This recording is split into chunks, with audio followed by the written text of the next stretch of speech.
নমস্কার, আমার নতুন বন্ধুদের জানাই অনেক ভালোবাসা আর পুরনো বন্ধুদের পাশে থাকার জন্য ধন্যবাদ জানিয়ে আজকের রান্নাটি শুরু করছি।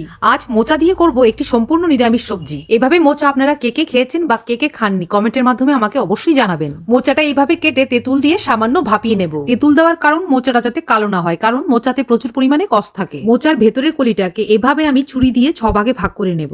মোচার ওপরের অংশটা আমি কুচি করে কেটেছি, সেটা আপনারা আগেই দেখেছেন। এখন কলিগুলোকেও একসাথে ভাপিয়ে নেব। এখন আমি মোচার কুচির মধ্যে দিয়ে দিচ্ছি 1 চামচ ময়দা, 1 চামচ চালের গুঁড়ো, পরিমাণ মতো নুন আর হলুদ গুঁড়ো, সামান্য জল দিয়ে সবকিছু একসাথে ভালো করে মাখিয়ে নেব। এবার কড়াইয়ে দিয়ে দেবো সর্ষের তেল। তেল গরম হয়ে গেছে, এবার আমি মোচাটাকে গোল গোল করে বড়ার আকারে ভেজে নেব।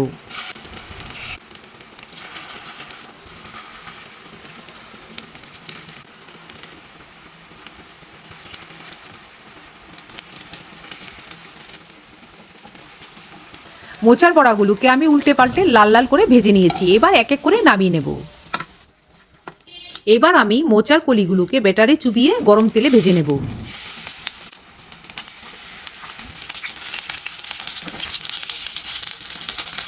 কলিগুলোর পাশে পরিমাণ মতো নুন আর হলুদ গুঁড়ো দিয়ে আলুর টুকরোগুলোকেও আমি ভেজে নিচ্ছি।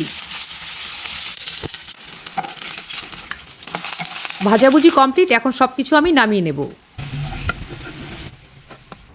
ফোড়নের জন্য দিয়ে দিলাম সর্ষের তেল। তেল গরম হয়ে গেছে, দিয়ে দিলাম শুকনো লঙ্কা, তেজপাতা আর মৌরি। শুকনো মশলাটা ভাজার সঙ্গে সঙ্গে দিয়ে দিলাম থেতো করে রাখা আদা আর কাঁচা লঙ্কা। তারপর দিলাম একে একে হলুদ গুঁড়ো, লাল লঙ্কার গুঁড়ো আর জিরের গুঁড়ো।